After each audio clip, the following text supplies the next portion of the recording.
Alors, pour faire un petit point, parce que du coup, tu parles du bundle, l'épisode du coup va sortir pile poil pendant le lancement, mais il faut savoir que du 17 au 26 septembre, il y a un bundle en fait qui sort. Et du coup, il y a appris, donc c'est un bundle, donc un pack, parce que souvent on me pose la question, c'est quoi un bundle? Donc c'est un pack qui regroupe 117 produits de 117 experts et expertes.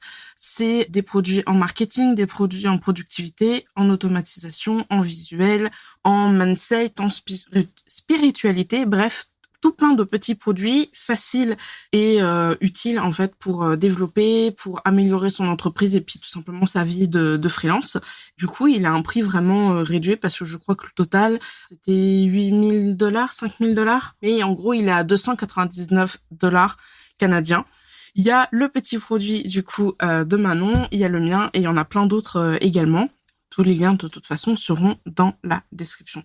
Du coup, ton petit produit, pour le mettre en place, c'est combien de temps à peu près? Eh ben, j'ai envie de te dire 14 minutes. Bah non, en fait, du coup, il y a une vidéo d'intro sur les carousels. Donc, si tu sais déjà ce que c'est un carrousel, tu la regardes pas. Et t'as les 2 vidéos sur comment accélérer ta production. Donc, t'as une sur le template et une sur ChatGPT et l'automatisation, dans laquelle je vais venir rajouter la possibilité de pouvoir se brancher avec Make. J'en profite. Ces 2 vidéos-là, tu les regardes en 20 minutes. Ensuite, du coup, moi, ma promesse, c'est que tu peux au moins accélérer ta production de carrousel, la doubler. Donc, concrètement, à consommer ma formation, c'est 20 minutes, 30 minutes. Et ensuite, elle a un impact sur ta production dès lors que tu commences à produire du contenu. J'ai trop hâte de l'essayer. Je sais pas si elle est déjà disponible pour nous. Elle est disponible pour tous les bundleistes actuellement, à part la partie sur ChatGPT. C'est pour ça que je te dis que je vais ajouter la partie sur Make. Je suis en train de la tourner là maintenant. Je viens de rentrer de vacances. Et ce serait d'ailleurs une super histoire aussi pour tous les auditeurs. C'est comment est-ce qu'on rapidement crée une formation. Je sais pas si toi ta formation tu l'as créée pour le bundle. Du coup, non. J'ai créé, en fait, alors c'est tout un schmilblick. Moi et les offres, voilà. J'ai créé un lead magnet qui s'appelle le Codex. C'était 5 automatisations. Et je m'étais dit, je vais faire des vidéos tutoriels pas à pas. Et je vais proposer les templates gratuitement. Sauf que les vidéos, pour 5 automatisations, il y en a certaines qui duraient 1 heure. Et on m'a dit, Camille, c'est un petit peu beaucoup pour un lead magnet. Et donc, du coup, toute la partie vraiment tutoriel, pourquoi je fais un tableau dans Make, comment est-ce qu'on crée une variable, comment est-ce qu'on fait un décompte au niveau de dates, enfin, il y a plein de trucs dedans, plus les templates, Make, Notion, Telly, etc. Mais en fait, je les ai mis dans mon petit produit et je le vends à part. Et du coup, j'ai réenregistré les vidéos pour le lead magnet 10 minutes. J'ai mis le chrono. À 10 minutes, OBS, il se coupe de toute façon. Parce que sinon, je pars dans tous les sens. Et du coup, j'ai commencé à le vendre, du coup, ce petit produit, genre juin. Et du coup, voilà. Donc, il est sorti un peu avant. J'ai eu 2 ventes hors Il est bundle. déjà disponible. Mais ouais. Du coup, je l'ai juste dupliqué pour le bundle, pour séparer celui du bundle et celui du pas bundle. Mais voilà. Donc non, il était déjà... Ok. Moi, en fait, j'avais pas, quand on m'a contacté pour venir faire un produit dans le bundle, je n'avais pas de petite formation. Ma plus petite formation, c'est 6 heures de lecture. C'est ma formation sur les carousels. Il y a tout ce qu'il faut savoir sur les carousels. C'est de la stratégie de l'écriture, de la mise en page. Il y a plein de choses. Il y a des templates dans tous les sens. Il y a plein d'exercices dans Notion. Donc, clairement, actuellement, elle est à 100 €. À 99, il me semble. Mais elle en vaut plus et clairement, ça ne correspondait pas à la charte qu'on nous a donnée, à savoir un petit produit dans le bundle doit se consommer en quelques heures et doit valoir moins de 100 € environ. Et je me disais, bon, je peux pas mettre ça serait vraiment dévaloriser ma formation. Par contre, j'ai plein de nouvelles choses à dire sur les carousels. Et donc, j'avais 2 idées. Soit de travailler sur des templates. Enfin, en gros, j'avais 2 idées. Je suis allée sonder ma communauté sur ces 2 idées. Un peu en off parce que je voulais pas trop que ça s'ébruite sur les contenus. Et donc, l'idée d'accélérer et de systématiser la production de carousel sur des contenus longs a vraiment touché le cœur de mes comparses parce que mes clients aujourd'hui, ma communauté, je grandis un peu avec ma communauté et aujourd'hui ma communauté de clients est un peu un niveau solopreneur qui a besoin de faciliter sa création de contenu parce qu'elle a plein d'autres choses à développer. C'est plus des débutants, en fait. Ils ont déjà passé le cap de savoir comment on fait des carousels. Donc voilà, j'ai co-construit avec eux. Je leur ai donné un peu des descriptions de ce que je pouvais mettre dedans, en mode commercial, genre accélère ta production de carrousel, ou alors ça, ou ça, ou ça. Et en fait, c'est eux qui ont voté. Donc ils ont fait ça. Et moi, j'ai tourné ma formation en juillet. Enfin, en partie, puisque du coup, parce que mon ordinateur m'a lâché et qu'après, j'avais deux enfants à garder. De gobelins, ouais. Je cherchais un mot moins négatif que morveux. J'avais morveux dans ma tête. Parce que clairement, ils ont été malades tout le temps. mais oui, voilà. Donc, la formation est toute neuve, spécialement créée pour ce bundle. Et donc, c'est un upsell de ma formation Carousel de A à Z. Ce qui fait que les acheteurs de Carousel de A à Z, ma formation initiale, peuvent après ensuite avoir accès à cette formation-là également. Ok, c'est pas mal. C'est réfléchi, j'aime bien. T'as vu? Putain, j'ai l'impression d'être une formatrice en ligne incroyable. Je démarre moi aussi. Hein. Je suis voilà. Faut bien commencer quelque part et on apprend souvent sur le tas quand on est indépendant, donc tu vois. Apprenons sur le tas ensemble. C'est ça. Est-ce que tu as mis des éléments de communication en place pour le bundle ou pour le moment c'est trop tôt? Alors je suis en train d'essayer. Alors là, on est le 20 août quand on enregistre. Clairement, c'est une année un peu compliquée pour moi, là, la rentrée et les vacances. Parce que du coup, je vais la faire rapido, mais là, je suis maman solo et il n'y a pas de garde pendant l'été à ma dispo. J'ai eu un gros trou sans famille, sans nounou, sans rien. Donc, l'enfer pour pouvoir travailler. Et en même temps, j'ai un trou de trésor à combler. Donc, je travaille beaucoup pour mes clients. Ce qui fait que j'ai moins de temps pour faire de la création de contenu. Il faut se le dire. Et en su, je déménage dans ma maison. Donc, je reprends pied dans ma maison à moi le 30 septembre. Donc, tu vois, ça va venir se capoter avec le bundle. Donc, autant dire qu'il y a des fois, il faut que je fasse la part des choses entre est-ce que je travaille pour un client, est-ce que je fais un carton ou est-ce que j'écris un post LinkedIn pour vendre ma formation. Donc, c'est un peu serré. Ma stratégie pour le moment, ça va être de m'appuyer sur les stratégies des autres. Tu vois, de participer à des podcasts, donc d'avoir les efforts de marketing qui sont partagés avec d'autres et de tout miser sur ma liste email. Parce que j'ai une liste email qui est active. Je vais le faire de manière éthique au maximum en laissant des portes de sortie, c'est-à-dire que dès que les gens cliqueront sur « vas-y, ça m'intéresse pas ton truc », ils sortent de cette liste-là. Mais je vais essayer de faire ça bien en offrant du contenu spécifique et à haute valeur, tu sais, genre des choses vraiment inédites dans ma news, j'espère. Je suis en train d'essayer d'y réfléchir. Et dis-moi si c'est une bonne idée. Je me disais peut-être d'avoir un système de loterie ou quelque chose. Je ne sais pas comment, mais j'aimerais pouvoir offrir quelque chose, format loterie, aux gens qui sont inscrits via ma liste d'attente. Voilà, j'ai réfléchi. Qu'est-ce que tu veux offrir en lot pour la loterie du coup? Genre tu pioches et ils gagnent un... Ouais, sur la liste des personnes qui seraient dans ma liste d'attente, de pouvoir faire un choix au sort et d'offrir par exemple une correction de ton carrousel, tu vois, par exemple. Ça pourrait être sympa. Peut-être plus du coup, alors peut-être une loterie par rapport à ceux qui se sont inscrits. Enfin, ceux qui ont pris le bundle, peut-être, non? Ça serait peut-être plus... Peut-être aussi, ouais. Mais en fait, j'essaie de trouver un attractif de lead magnet un peu qui puisse venir inciter les gens à s'inscrire. Tu peux le communiquer en mode genre, oui, si tu t'inscris au bundle, tirage au sort pour avoir une correction de carrousel, enfin voilà. Ouais. Après, je pense qu'il va y avoir beaucoup de personnes. J'espère que ton abonnement ConvertKit, il est OK. Parce que Alex, elle a dit qu'il y aurait certainement plus de 1000 personnes qui... Ouais, on verra. Je vais aller vérifier ça, mais je pense que c'est tout, hein, ça fait partie des frais. Oui, bah oui. Peut-être plus après, enfin, après tu fais... Mais c'est une bonne idée, mais peut-être plus pour ceux qui sont passés par le bundle, tu vois, en mode genre, c'est la carotte. Enfin, t'as le gâteau et t'as le chouchou sur le gâteau, tu vois. Ouais, je vois. Trop bien. Mais donc voilà, on est le 20 août, il nous reste quelques poignées de jours et j'ai très très très hâte de vivre le lancement avec tous les auditeurs là et avec toute la communauté de chacun sur les réseaux sociaux et ça va être incroyable. Moi, je stresse, je panique. Vous êtes dans les coulisses, les gens. Je stresse, en live. Je panique. Faut savoir que dès que j'ai vu que j'avais été prise, enfin sélectionnée, prise, sélectionnée, c'est pareil. J'ai commencé à faire déjà le calendrier éditorial. Avec newsletter, thread, Instagram. On est le 20 août, j'ai 15 lives de prévus pendant la semaine de lancement. Je sais pas comment je vais m'en sortir, mais je vais m'en sortir.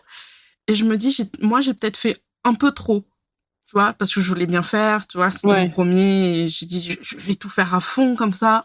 Non, mais c'est bien. Et plus ça avance, et plus je me dis, j'ai les posts à rédiger. Oh, j'aime pas rédiger. Donc, je pense que je vais faire un vocal. Il va taper à l'ordi tout seul. Et à partir de ça, je vais mettre dans le chat GPT pour faire un truc propre. Ouais, soit ça, soit voir là où tu as de la valeur. Moi, je délègue des fois, tu sais. Là où je sais que j'ai moins de valeur. Et en fait, en capitalisant sur je sais que je vais faire autant de milliers d'euros à tel endroit, sur telle offre. Donc, du coup, je peux me permettre de donner une partie, tu vois, d'investir. T'as un objectif d'ailleurs? Si c'est pas indiscret, t'es pas obligé de le dire. Est-ce que t'as un objectif? Ouais, mon objectif, il est plutôt bas, je pense. Mon objectif, c'est 4 000 euros sur cette... Ça va. J'étais plus vers 3, moi. J'ai une grosse liste. J'ai une grosse liste. J'ai une liste de petites, mais qui est grosse. J'ai 2 000 euros. J'ai 2 000 abonnés en base. Ah oui. Sur ma newsletter. Donc, avec 2 000 personnes qualifiées, qui sont en plus une bonne partie déjà des acheteurs de ce genre de choses. J'ai fait des prévisions en me disant 4 000, c'est pas mal. Ça me tient. Ok. Moi, j'ai beaucoup moins de personnes. J'ai 160 personnes sur ma liste d'emails. Je vais mettre certainement un petit budget de pub. J'ai vu que Charles avait mis un petit tutoriel, donc faut faire les visuels, quoi. Voilà. Ouais, c'est ça. Et après, ouais, ça va être principalement avec les lives. Je pense que je vais essayer pour croiser les audiences. Ok, trop cool. Mais en vrai, trop bien. Moi, j'ai fait une stratégie comme ça quand j'ai démarré sur LinkedIn. J'avais rien à vendre. J'ai fait une semaine de live dont le thème c'était Pimp My Carousel, c'est-à-dire que les gens venaient, ils donnaient le lien de leur carrousel sur Canva et moi je le corrigeais en live. C'est trop cool. Ouais, et en vrai, et donc à chaque fois j'invitais une personne connue de LinkedIn, tu vois, pour venir parler en même temps que moi, on rigolait à deux, on disait ça c'est bien, ça fonctionne, attends je te montre un exemple, tu vois, on corrigeait à deux. C'était très bien et il y avait une forte participation. Ça m'a fait mon audience, vraiment, clairement. Tu vois, donc ça peut être des beaux leviers parce que tu as un côté exponentiel. Et comme chaque jour, j'offrais la possibilité d'être corrigé en mettant ton lien dans un formulaire. Et que si t'étais pas corrigé, tu revenais le lendemain. Tu vois, t'étais toujours dans le formulaire. Du coup, ça a fait des belles audiences. Et c'était des chouettes moments à partager aussi avec les autres créateurs de contenu. Ça m'a aussi permis d'entrer, en fait, de rentrer en contact avec des gens comme Valentine Soda ou Antoine Périgne. À l'époque, moi, j'étais personne. Et ils me connaissaient pas. Et ils m'ont dit oui. Et c'était très, très cool. C'était il y a 2 ans déjà. Oh là là. Et maintenant, en fait, c'est le fait de oser et de faire ouh, je suis là. Ouais, c'est ça. Clairement. Clairement. Puis du coup, j'avais une com un peu, tu sais, je pense que ça peut-être toi qui vas pouvoir le faire avec tes lives. J'avais une com où j'avais les 5 têtes pour dire avec les dates, genre tous les jours, un live pendant 5 jours, genre le marathon. Ouais, j'ai prévu le thread avec du coup 6 trucs en dessous parce que je suis limitée, c'est pas. Et j'ai notifié les gens, tu sais, arrobase machin. Je vais faire un post Insta, pareil un carousel du coup, et une newsletter juste avant aussi. J'avais prévu un email de rappel le matin, l'email de replay le soir. Mais en fait, il y a certains jours où j'ai aussi l'email pour le bundle et je me suis dit, waouh, 3 emails faut les d'un mettre coup. en même temps, faut les. Ouais. Donc du coup, ce que j'ai fait, c'est que j'ai fait un lien de désinscription pour le bundle et un lien de désinscription pour les lives. Et ça sera sur Instagram et je vais les reprendre pour les mettre sur YouTube aussi également parce que j'ai pas mal sur YouTube. Et en fait, le live, c'est ce qui me prend le moins de temps, surtout les lives Insta. Quand on est à l'aise avec les lives, clairement, c'est un bon outil. J'étais hier en train d'enregistrer avec Claire Solinger qui me disait, à l'inverse, elle me disait, oh là là, moi, j'ai pas la place mentale pour faire des lives. Donc, du coup, ce qu'on va faire, c'est qu'on va enregistrer et on va faire des replays. Elle préférait largement faire un replay que faire un live. Alors que moi, je préfère largement faire un live. Je sais qu'une fois que le live il est fini, tu vois. Oui, non mais. Au début, j'avais peur des lives. Alors, je fais très peu de live où on voit ma tête, en vrai, parce que par rapport à mon image de moi-même, c'est encore un peu compliqué, un peu touchy, mais on travaille dessus.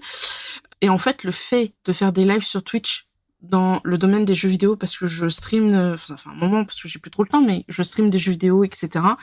Et qu'il y ait des inconnus En fait, c'est ça, c'est que j'ai peur des inconnus qui peuvent me parler. Il y a des fois des inconnus qui arrivent et qui disent des choses un peu sur ton physique qui sont un peu difficiles à entendre alors que tu les connais ni d'Adam ni d'Ève, tu vois. Et sur Twitch, la communauté de jeu, elle est quand même assez virulente. Surtout quand les gens en face, pas pour la plupart, mais de manière générale, voient que t'es une jeune femme, tu vois. Une fois que t'as fait ça sur Twitch, Instagram, je pense que easy. Retourne va voir mes replays de live, tu verras, mais c'est le pays des bisounours. Les gens, ils sont juste trop contents que tu leur apportes de la valeur. Il n'y a pas un seul détracteur. Comme tu es sur ton nom propre, les gens ne sont pas méchants. Enfin, c'est très rare, tu vois. Des fois, sur des sujets politiques, les gens peuvent dire qu'ils sont pas d'accord. Des fois, il y en a qui le disent pas très bien. Mais globalement, les gens ne s'insultent pas, ne se disent pas de choses méchantes. Et des bisounours. Moi, j'aime beaucoup LinkedIn. J'ai pas, ouais, faudra qu'un jour je m'y remette, mais ça fait 2-3 fois que j'essaye LinkedIn. Il faut y aller. Alors, mon petit conseil, on est en mode podcast conseil. Mon petit conseil pour aller sur LinkedIn, c'est de ne pas y aller tout seul. Parce que si tu vas tout seul, c'est un fond de parler et de faire au milieu des gens en costard cravate. Il faut y aller en équipe. Il faut y aller avec des potes, 2-3 personnes avec qui tu te motives pour aller retourner sur LinkedIn. Et il faut avoir une stratégie qui est pas si différente de Instagram, mais quand même, c'est pas la même écriture. Parce qu'il y a des petites choses à faire auxquelles il faut faire attention, notamment les 2 premières lignes d'accroche, un peu comme tes hooks sur les vidéos Instagram. Tes 2 premières lignes de texte dans LinkedIn doivent être hyper percutantes. Et actuellement, c'est très bien d'avoir un visuel, une photo idéalement, pour venir accrocher ton post. Ma stratégie pour quelqu'un qui redémarrerait sur LinkedIn, ce serait 2 posts par semaine, ou 3 si tu as le temps, tu vois. Un post storytelling avec ta photo, un hook, j'ai fait ci, il s'est passé ça, voilà comment j'ai fait ci, enfin un hook un peu fort, des trucs genre je débarque sur LinkedIn alors que j'ai hyper peur, enfin tu vois, ce genre de post. Et ta vision LinkedIn, pourquoi, gna gna gna, c'est quoi tes objectifs, tu sais, ce genre de post très building public. LinkedIn adore le building public. Et de l'autre côté, je dirais un tiers de posts comme ça, 2 tiers de posts techniques. Donc des posts où tu vas venir montrer ton expertise. Ça peut être un carrousel où tu détailles un tuto, où tu montres comment tu fais tes automatisations. Il y a la vidéo qui est en train de sortir sur LinkedIn, mais tout le monde l'a pas encore. Donc peut-être arriver avec des petits bouts de vidéo de tes automatisations potentiellement plus tard, là, quand ça arrivera. Donc voilà, un tiers storytelling, 2 tiers expertise. Et pourquoi je dis de pas arriver tout seul? C'est parce que LinkedIn, ça fonctionne à l'interaction, mais encore plus que Instagram. C'est-à-dire que les gens vont commencer à voir ton post quand des gens auront commenté. Et donc, il faut que tes potes avec qui tu te lances viennent commenter. Tous les jours, vous venez commenter sur les posts des autres des choses pertinentes pour venir ajouter de la valeur. Et c'est le commentaire qui a du poids, vraiment. Et en faisant ça, du coup, tu te sens moins seul. Tous les jours, tu te hype. Allez, qui c'est qui a posté? Ok, go, on y va. Et tu peux réussir à faire ton objectif comme ça. Et passer, je dirais, 1 mois. Après, au bout d'un moment, ça devient naturel. Tu sais écrire plus facilement. Tu vois comment ça marche pour les autres réseaux. Hein. Au début, c'est difficile. Tu te sens mal à l'aise. T'as l'impression que tout flop, que t'es à côté de tes pompes. C'est ça que t'as pas ta place, quoi. Puis au bout d'un moment, ça finit par... Au bout d'un moment, tu vas finir par attirer les gens comme toi. Ils vont match your freak et tu vois, ça va bien se passer. Mais c'est ça, en fait. Si t'arrives toute seule, t'as vraiment l'impression d'être au milieu du Far West. Bah écoute, je note. Enfin, quand je réécouterai l'épisode, je reprendrai des notes. Parce que ouais, difficile LinkedIn. Pour moi, c'est très corporate. Je gagne 1 million d'euros de chiffre d'affaires par an, tu vois. Alors que pas du tout. Sur LinkedIn, je suis un plombier qui fait des posts de plomberie. Et ils sont incroyables, ces posts. Ouais. Ils sont écrits par une copywriter, hein, donc. Je pense. Mais oui, c'est sa meuf. Si c'est lui, c'est sa meuf. Okay. Je vois qui c'est. Mais y a pas que ça, tu vois, sur LinkedIn. Il y a vraiment tout le monde. Moi, mon fil aujourd'hui, c'est franchement un post sur 4, c'est du féminisme. Enfin, vraiment, tu vois. Et vénère, hein, pas oh là là, la journée de la femme. Enfin, des posts. Donc il y a vraiment tout le monde sur LinkedIn. Il y a de tout. Il y a beaucoup de posts de gens qui disent de la merde avec l'argent et les valeurs travail, mais il n'y a pas que ça. Ok. En fait, au fur et à mesure, tu as les gens qui te ressemblent, tu vois, dans ton fil. Ouais. Mais donc voilà, si jamais dans l'audience, il y a aussi des gens qui sont flippés de tout ça, sachez que en n'arrivant pas tout seul, c'est plus simple. Il y a eu un moment, c'était au début, parce qu'il y a eu une période où il y a eu une levée, j'allais dire une levée de fonds, non, mais une levée de personnes qui étaient là en mode genre, oui, Instagram c'est mort, on va tous sur LinkedIn, parce que LinkedIn, voilà. Et j'ai vu beaucoup d'entrepreneurs, plus entrepreneuses, parce que je suis plus des femmes que des hommes pour ma part, qui sont allés sur LinkedIn pour ça. Et je sais que c'était un peu la mode on crée des communautés de gens où on va tous consommer les uns les autres sur LinkedIn, tu vois, comme tu disais, faire des commentaires, etc. Et du coup, il y avait des groupes qui se formaient. J'en avais été sur un, mais j'étais pas restée parce que, des fois, les commentaires, ils étaient pas ouf, tu vois, genre, très bien, continue, tu vois. Des pods. Ouais. Non, mais clairement, il faut pas, en fait, les pods, on est d'accord, l'algo les capte, en plus, hein, donc, mais moi, ce que je te dis, c'est pas de faire un pod. Ce que je dis là, c'est de faire, un trio, tu vois. C'est plus un groupe de responsabilité, j'ai envie de dire. Des copains, des gens qui véritablement vont lire ton post et répondre quelque chose, qui vont vraiment créer de l'interaction avec toi, qui va venir amener l'interaction d'autres personnes en fait. Force de proposition et puis des gens aussi qui vont pouvoir relire ton post et te dire bah non là je l'écrirai pas comme ça, ou si c'est bien, vas-y, parce qu'il y a des posts t'auras peur de les envoyer. Donc tu vois, c'est ça, c'est d'aller chercher ce binôme ou ce trinôme de gens qui vont être tes pairs de confiance. Et ça, c'est hyper important. On a carrément dévié du sujet, mais en fait, c'est un peu parler du côté santé mentale des réseaux sociaux, quoi, de la création de contenu, au-delà des réseaux sociaux. C'est de créer du contenu. Tu t'exposes, c'est pas facile. Des fois, il y a la limite à trouver entre ce que tu as envie de dire et ce que tu as besoin de dire, elle est pas évidente non plus. Et la façon de le dire aussi. Ouais, oui, c'est ça. Et l'impact du flop, des fois, elle est pas facile. Enfin, quand tu démarres, flopper, c'est douloureux. Ça vient des fois réveiller des insécurités. Non, mais il y a plein de choses.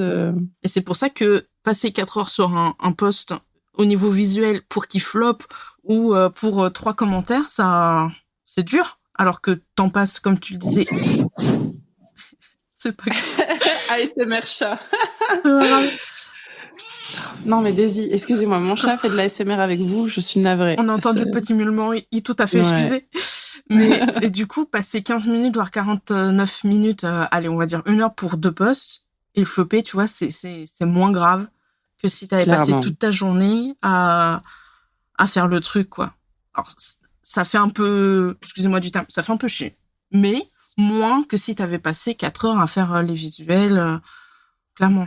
Dans tous les cas, le conseil supplémentaire à ça, c'est de toute façon, tout le monde ne voit pas tes posts, surtout quand tu flops, finalement, personne n'a vu ton post.